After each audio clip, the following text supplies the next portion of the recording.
मंगळवारी शेतकऱ्यांनी केलेल्या आंदोलनानंतर जलसंपदा विभागानं दूधगंगा नदी वगळता जिल्ह्यातील अन्य 9 नद्यांवरील उपसाबंदी शिथिल करण्याचा निर्णय घेतला होता. परंतु त्यानंतर अवघ्या काही तासातच पुन्हा उपसाबंदी लागू केल्यानं या विभागाच्या नियोजन शून्य कारभाराचा निषेध करत आज शेतकऱ्यांनी पुन्हा महाराष्ट्र राज्य इरिगेशन फेडरेशनच्या नेतृत्वाखाली सिंचन भवनात ठिय्या मारत आंदोलन केलं. आमदार चंद्रदीप नरके यांनी आंदोलनस्थळी भेट देऊन जलसंपदा विभागाचे अधीक्षक अभियंता चंद्रशेखर पाटोळे यांच्याशी चर्चा केल्यानंतर आंदोलन स्थगित करण्यात आलं.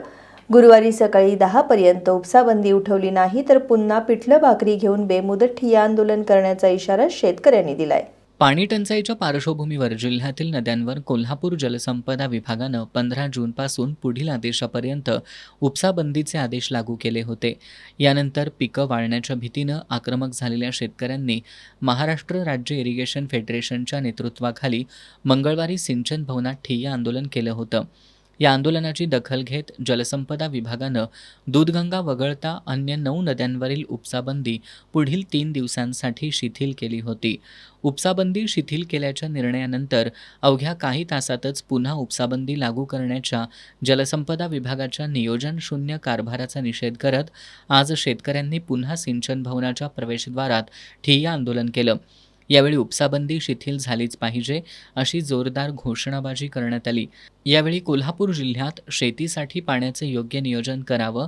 पाटबंधारेच्या शून्य नियोजन कारभारामुळं राजापूर बंधाऱ्यातून कर्नाटकला पाटबंधारे विभागाच्या नियोजनाअभावी राजापूर बंधाऱ्यातून कर्नाटकला लाखो लिटर पाणी वाहून जातं.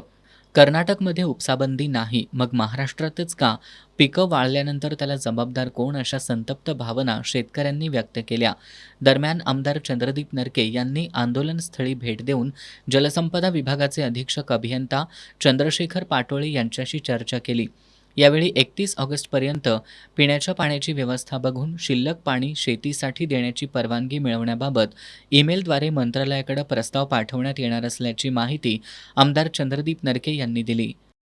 त्यामुळे काल आपल्या इथं उपसाबंदी शिथिल केली होती आणि आज परत उपसाबंदी केल्यामुळं शेतकऱ्यांच्या मध्ये तीव्र नाराजी पसरली आणि ऊस पिकं असतील आणि इतर पिकं असतील यांची अडचणी निर्माण झाल्यात, पिकं वाया जातील.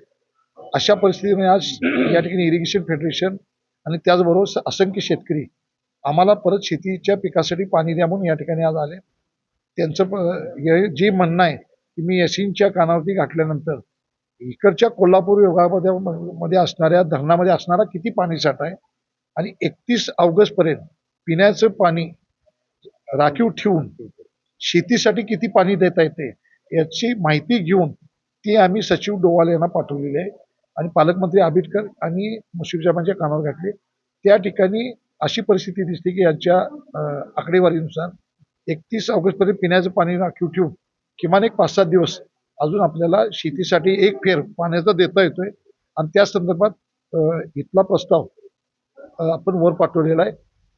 आज संध्याकाळपर्यंत किंवा उद्या सकाळपर्यंत त्या संदर्भात पालकमंत्र्यांनी वरिष्ठ पातळीवर कारवाई करण्यासंदर्भात आज पाठपुरावा करतील आणि उद्या आपल्याला सकाळपर्यंत उपसाबंदी शिथिल करून घेण्यासाठी आमचे प्रयत्न चालू आहेत.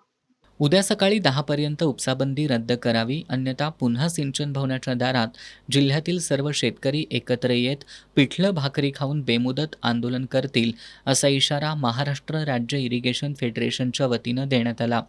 आजच्या आंदोलनात माजी आमदार उल्हास पाटील, विक्रांत पाटील किणीकर, भरत पाटील, राजेंद्र सूर्यवंशी, बाबासाहेब देवकर, चंद्रकांत पाटील पाडळीकर, प्रदीप कुमार पाटील, सुनील मगदूम, सखाराम चव्हाण, महादेव सुतार, सखाराम पाटील, सचिन जमदाडे, शरद पाटील, जगन्नाथ पाटील, चंद्रकांत पाटील, निवास पाटील, मारुती पाटील यांच्यासह कोल्हापूर, सांगली जिल्ह्यातील सहकारी पाणीपुरवठा संस्थांचे प्रतिनिधी आणि शेतकरी सहभागी झाले होते.